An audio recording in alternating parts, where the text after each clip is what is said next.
Yes, it's that time of the week again for Sterlo's wrap-up. Almost 4 rounds done. The man himself alongside me, Peter Sterling. Hello to you. Hello, James. If you'd have said to me before a ball was kicked, we're going to have 2 undefeated sides after 4 weeks, I probably wouldn't have said they'd be the Dragons and the Warriors. Very true. Great starts for those especially sides. not the Warriors, your bogey team. We'll get to them shortly. I say almost done in round 4 because we do still have Tigers and Eels to come later this afternoon on this Easter Monday. More on that a little later as well. But let's head back to how this round started. Townsville, the scene. The Cowboys, they were red-hot favourites to break a 2-match losing run. Didn't go that way. 33-14. Penrith doing the job without Nathan Cleary. And James Maloney, he stepped up in that number 7 jersey and some, didn't he? Well, they all did. I thought it was one of the best performances we've seen from any team at all this season. And, you know, as you pointed out, they were taking on a North Queensland side at home that were facing 3 straight losses. They didn't have their star halfback there, so they had to rise to the occasion, and they did across the board. I thought James Maloney led the way, and the intensity was shown by this early effort from Maloney to force that error from Justin O'Neill. That set the trend for his game, but it also did for all of his teammates as well. And I thought his forwards just played with great desire, great hunger. Fisher Harris was outstanding, Kickow, Regan Campbell-Gillard, Trent Merrin, they were all excellent. I won't say that they physically dominated North Queensland, but that's not far from the mark. They maintained it for the duration of the game, and that's what made it so impressive. A quick thought from you on the Cowboys. Are you concerned? 3 straight losses and the Jonathan Thurston, Michael Morgan thing, early days, but not quite gelling as they would have hoped. No, but, you know, Jonathan Thurston out for half a season, Morgan only back for 2 games. I'm going to give them a little bit longer, but I am a little bit concerned about the style of North Queensland. Again, I don't think that their game has evolved, and it's been very, very successful. But I think they look a little bit predictable. They look slow compared to some other sides. I think they waste too many attacking tackles in a set inside the opposition 20, sort of looking for JT to come up with 1 or 2 big plays. I think they need to throw more at the opposition. Okay, Good Friday, a couple of games. They were live and free on 9. Let's start with the first. There was more refereeing dramas, which we'll discuss in a moment. But 20 points to 18, the Rabbitohs, couple of late tries, getting over the line, back-to-back wins for their rookie coach, Anthony Seibold. That would have felt nice after a couple of early losses to kick off his campaign. Very much so, especially after trailing early in this game. The Bulldogs scored the first 2 tries, got away to a good lead. In fact, South Sydney only led in the final 2 minutes of this game. But if you're going to lead for 2 minutes in a game, they're the 2 to lead in. True. I thought really good. And this young man here, Cameron Murray, local junior, wearing the number 13, which means that they've actually pushed Sam Burgess up into the front row to accommodate this young player. I thought that was a really good performance from South Sydney to stay within contact, and then when they had an opportunity to win the game, they nailed it. For the Bulldogs, absolutely gutted, had that good lead I was talking about.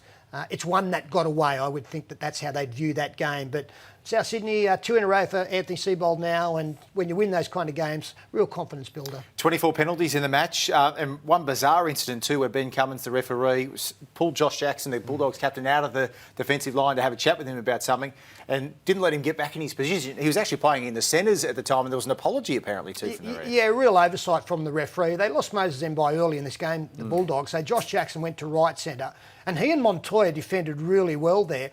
But there was an ongoing battle with the referee in regards to penalties. So Josh Jackson was called across 30 metres. Basically, 2 words were said to him by the referee, and then he had to go back the other 30. But before he got back there, the ball was back in play. Greg Inglis had the football. Jackson got back in time, but was always put off by the fact that he had to rush there, didn't go up straight. The other players around him defensively had been put at 6s and 7s. It was poor refereeing. He did apologise, but it didn't help Canterbury. The later game, the Sharks hosting the Storm, always a spiteful affair, this one. 14-4, Cronulla doing the job on Melbourne, who are now win-loss to start the season. But this was another match on the back of the 24 penalties in the earlier game, 33 in total here. And we saw the frustrations, I think, from both teams in the end really boil over at the end of the game. Clearly players confused, annoyed with a game that saw the ball in play for only 45 minutes, Pete. That's not good enough for a high-profile game like this. The crowd were disappointed. Even Cronulla fans were disappointed. And yes, I think this, at the end of the game, was a demonstration of how everybody felt. But look, in the end, the Sharks will take away 2 very valuable competition points. Both teams had key men in the sin bin for 10 minutes, including Cameron Smith. We hadn't seen that before. Look, you know, a good performance from Cronulla. They didn't have a good home record last year. It's improved this year with a win like this. Melbourne, Craig Bellamy, he wasn't talking about penalties. He was talking about his side not being good enough at the moment in performance, but also not addressing that penalty area that they've apparently worked hard on. They are still the most penalised team after 4 rounds. So whatever work they're doing, it isn't bearing fruit as yet. Okay, let's head to Saturday. The Warriors and the Roosters, after what we'd seen in the couple of weeks previous, the Roosters, rightly so, went into this one at home as hot favourites. The Warriors, though, 30 points to 6. I love it because I just know how frustrated you get when it comes to trying to predict what they're doing. You're going to have to start tipping them now, Pete. They're 4-0 for the first ever time. Well, I am, and it's no fluke. They're playing really good football. They've got the mix right, and it's taken so long. That I don't know what Stephen Kearney said and did during the off-season. The recruitments have certainly been a major boost to them, but across the board, they are a much more composed football team. They have got the mix right as to when to offload, when to take the ball straight, when to play smart football, basically. And this is a Warriors side that has been able to defend their line for 2, 3, 4 sets in a row. They haven't done that in the past, and that's been their Achilles heel. Now, adding merit to this performance, no Sean Johnson, a late withdrawal from this, and Mason Lenore comes in to play just his 10th first-grade game. It's taken him 10 games to be on a winning side, but he scores 18 of the 30 points and played beautifully. Now, he's 24 years of age. He's been a Warriors player for quite a while. I'm wondering whether this kind of performance piques interest at other clubs if they're looking for a young player to come in who is also obviously a goal kicker. So, you know, that was great. Once Sean Johnson's out in the past, you'd have said, well, they can't win. In fact, they hadn't won without Sean Johnson since round 22, 2014. So this was a wonderful performance from them, a poor performance from the Roosters, who were so good the week before. Although Trent Robinson, their coach, said he saw some cracks behind the wallpaper last week, and this particular performance, he described it as having no respect for the football. And it doesn't matter who you're playing in the NRL, you will pay the penalty. They were way off the Roosters. The Warriors were outstanding. To a large degree, the Roosters were allowed to play as well as the Warriors were prepared to let them. And I think the scoreline says it all. That's a big scoreline against the premiership favourites. Certainly was. It was a similar scene when the Seagulls took on a Raiders side that was expected to struggle, and it did just that. Manly clocking up 32 points against them.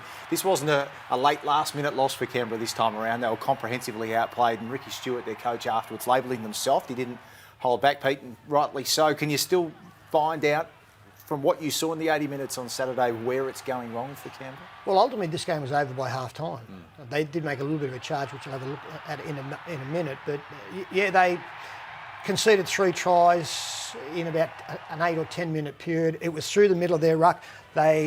Smart play from the Manly side. They attacked the edges, and once they'd stretched the Cronulla defence just a little bit, then they came through the middle, and it was on Tom Trbojevic, Jake Trbojevic going through there. Api Coruscant outstanding as well.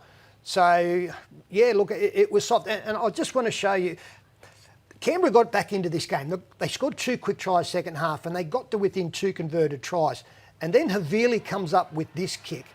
Now, your first receiver, Aidan Caesar, he was there waiting to catch the football. And then from the restart from Manly, BJ Leilua comes across, knocks the ball out. That's a penalty, obviously.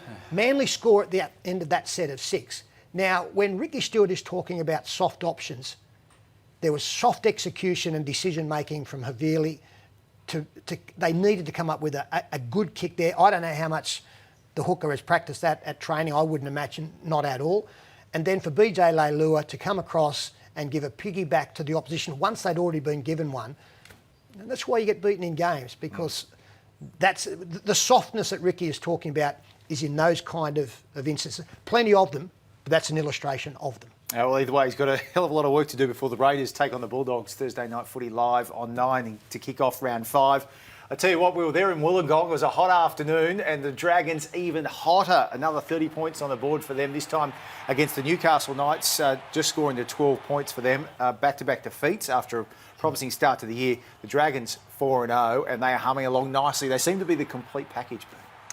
Got a real balance about this football team. Some smart recruitment in the last couple of seasons, and to be successful and to win premierships, you need to have that balance. You look at premiership sides that have been successful; they've got what the Dragons have got, and you like what you see about them. They've conceded 48 points this year, so that's on average 12. That's great because you base your premiership campaign on defence. But this is a side 2 or 3 years ago that we're saying looked terrible with the football.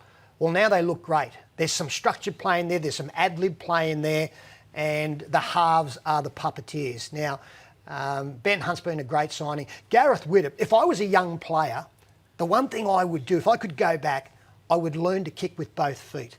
Now, a couple of occasions here, the hardest kick in the game is to find in goal from 40 metres out. Gareth Widdop comes up with that, and look where the tackle is made, the chase is good. And this late in the game, that's a freakish kick. There are 4 Newcastle jerseys there. He brings the ball back across his body somehow, finds exactly where the ball needed to be, and forced another restart. So he's at the top of his game. I wish I could have done that, and if I was a young player, that would be my tip to young playmakers out there. Learn to kick with both feet. But across the board, they are looking really good. They look confident with the football. They look strong defensively when they don't have it. And Newcastle weren't too bad in this game. They did make a lot of errors, especially in the first half, but they never went away. Unfortunately, they're going to struggle now. Moga and Connor Watson on the sideline, so their depth, which is always going to be the concern, is to be severely tested now. But in their last 2 games, the scorelines haven't looked good for them, but they've been very competitive. The Dragons were excellent in this game. The later game on Easter Sunday, from what you saw from the Titans last week in Toowoomba, many would have forgiven you for putting a line through the Gold Coast, but they're back in a very special way. Philip Semi with a hat-trick against the so-called big brothers in the Broncos, Pete, 26 points to 14. Well, if you didn't believe in a bounce-back factor, think again, because you won't see a greater piece of evidence in regards to that than this turnaround from the Gold Coast Titans. They were terrible against the Dragons in Toowoomba last week. Brisbane, they just looked to be too good. But the Gold Coast Titans got away to a good lead, 10 points early on. Brisbane came back at them. But, take your hat off to a wonderful coaching performance from Garth Brennan. Only his 4th game in, his 2nd win. This easily his best. He made a couple of positional changes, which I thought were very effective. I didn't like Ryan James playing on the edge. He put him back into the front row, and we just saw him there put a little kick through, much more heavily involved. Arrow was good. Wallace, Origin player, needed to stand up, and their senior players did, and that was important after what we saw last week. Wayne Bennett came out and said that, when you drop the football first tackle, so many occasions, it doesn't matter who you're playing, you've got problems. So he said it's pretty simple. We shot ourselves in the foot. But take nothing away from the quality of this Gold Coast performance. Quick thought from you on the Broncos. Losing first up comprehensively to the Dragons. Then it was a goalpost that helped them against the Cowboys to get away with it. Then it was a penalty that in the end shouldn't have been a penalty in golden point time to get them home against the Tigers. And then defeat against the Titans. I mean, well and truly been 0-4 to start the year. But they are 2-2 from their 4 games. So they're getting some results, but there's some concerns there for Wayne. Well, look, we're in the first month, so things are going to change, but you're looking for signs for down the track as to what teams actually have. And those very points that you made there in regards to Brisbane's performances in the opening month, there are some question marks there. At their best, they look outstanding, but there are too many valleys and troughs, or valleys and peaks for me. That's not Brisbane, and that's normally not Wayne Bennett coach sides. No. And even within the 80 minutes, they can go from being very good to very bad. Okay, speaking of which, the Eels, they have been just the latter throughout this season, unfortunately for you, Pete.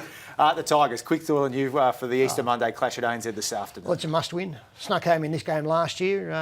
They've got to find a way to win this one. As we pointed out 2 weeks ago, disgraceful against Manly. Last week, the effort was much better against Cronulla, but I thought they looked lacklustre. Kaiser Pritchard comes into the side. I think that will add something different out of dummy half. I like Cameron King as a player, but Kaiser Pritchard with the football offers more of a spark. Halves really need to get involved. Even if the forwards aren't setting a platform, Moses and Corey Norman have to impose themselves on this game. They come in with injury concerns, no Jared Hayne, no Bevan French, against a West Tiger side who are the best defensive team after 4 weeks. So this is a really good battle.